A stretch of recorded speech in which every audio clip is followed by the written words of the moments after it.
everyone! Welcome back muli dito sa ating YouTube channel. Naway nasa mabuti po kayong kalagayan kasama ang inyong mga mahal sa buhay. At para naman sa mga subscribers natin na nasa ibayong dagat, nasa abroad, nagsusumikap dahil gustong may mabago ang kanilang buhay at buhay ng kanilang pamilya, ang dasal ko lagi ay ang inyong kaligtasan. Welcome back muli sa inyong lahat po at naway everything is well.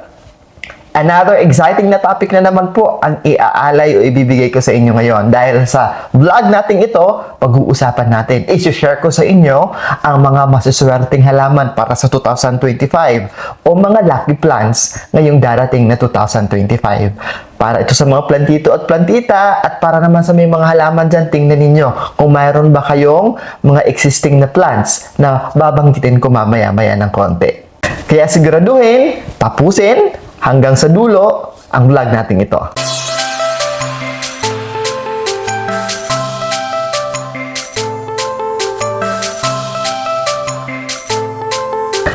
Ang mga halaman po ay hindi lamang nagpapaganda sa ating mga tahanan, opisina, mga spasyo, kundi maaari rin silang magdala ng positibong enerhiya at swerte sa ating buhay at hanap buhay. Alamin ang mga lucky plants para sa 2025. Sa pagdating ng bagong taon, marami sa atin ang naghahanap ng mga paraan upang magkaroon ng sagana ng swerte at pagpapala. At ang mga halamang ito ay maaaring maging susi sa pagkamit ng iyong mga pinapangarap.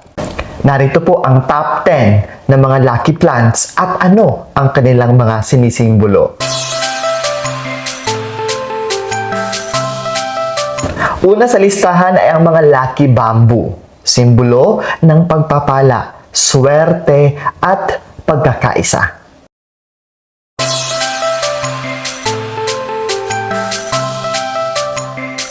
Kasama sa listahan ang money plant o Pachera aquatica, sumisimbolo ng kayamanan. Sumisimbolo rin ito ng pagpapala at pag-unlad ng ating buhay at kabuhayan.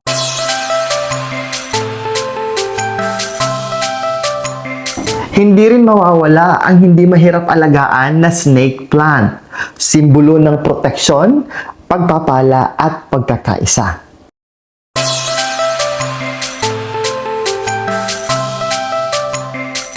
Kasama rin sa listahan natin ay ang mga peace lily, simbolo ng kapayapaan, from its name, simbolo ng pagpapala at pagkakaisa.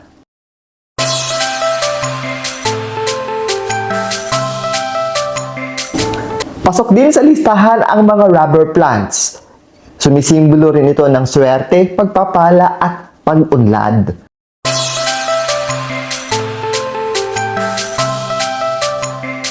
Tuloy-tuloy tayo sa ating listahan. Although hindi bihira ito sa ating bansa, pero kasama ang citrus plant, simbolo ng swerte, ng sagana at pag-unlad.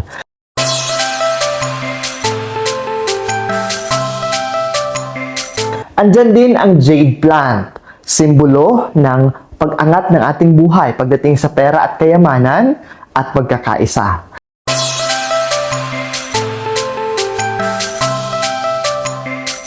Kasama rin ang basil, simbolo ito ng maraming blessings, ng swerte at pag-unlad.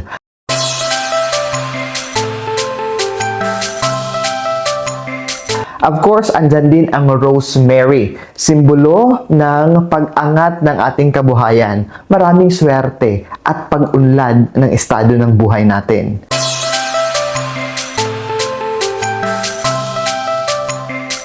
Kasama rin ang magandang lavender, simbolo ito ng pagpapala, simbolo ng maraming swerte na darating at harmony o pagkakaisa.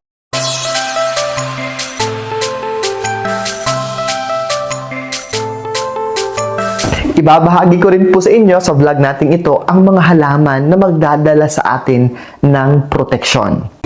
Isa sa mga halaman na magdadala ng proteksyon ay ang sage, simbolo ng proteksyon sa buhay natin, simbolo ng pagpapala at harmony sa paligid natin. Kasama rin ang holy basil, simbolo ng proteksyon, simbolo ng swerte at simbolo ng pag-unlad. Mint is also a protection plant, kung saan protektahan nito ang mga taong mayroong halaman na mint. Eucalyptus ay simbolo rin at kasama rin sa listahan ng mga halaman na poprotekta sa atin sa mga negative energy. Pasok din sa listahan ay ang geranium. Sumisimbolo rin ito ng protection, warding off negativity, and warding off evil. Yan! Kaya, tingnan ninyo ha, sa mga garden ninyo, sa mga backyard or front garden ninyo, ng inyong mga tahanan, kung meron kayong mga halaman na nabanggit.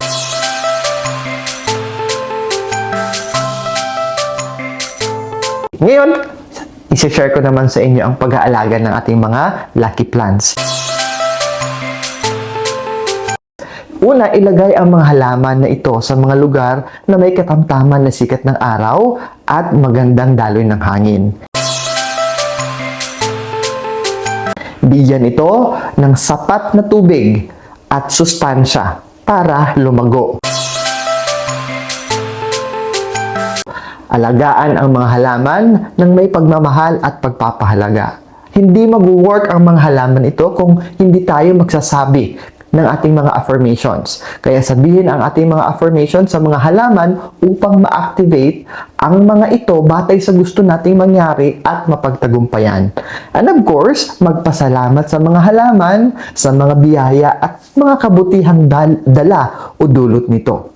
At yan po ang mga lucky plants para sa 2025. Abangan pa ang iba pang mga feng shui guide at forecast natin para sa darating na bagong taon at mga paghahanda natin sa bagong taon. Paalala lamang na ang lahat ng mga nabanggit dito ay pawang gabay lamang. Wala namang mawawala kung magsisilbi silang karagdagang kaalaman at gabay at karagdagang proteksyon. Basta't samahan natin ng dasal, mabuting gawa at sariling sikap, mas lalo tayong uulanin hindi lamang ng swerte, but overflowing of blessings. Higit sa lahat, para maging matiwasay, ligtas at punong-puno ng grasya ang buhay, importante ang pagkakaroon ng positibong isipan, positibong pananaw at positibong disposisyon sa buhay. Muli, maraming salamat sa inyong patuloy na panunood, pagtangkilik at lalong-lalo na sa inyong patuloy na pagmamahal. Ingat po kayo hanggang sa muli.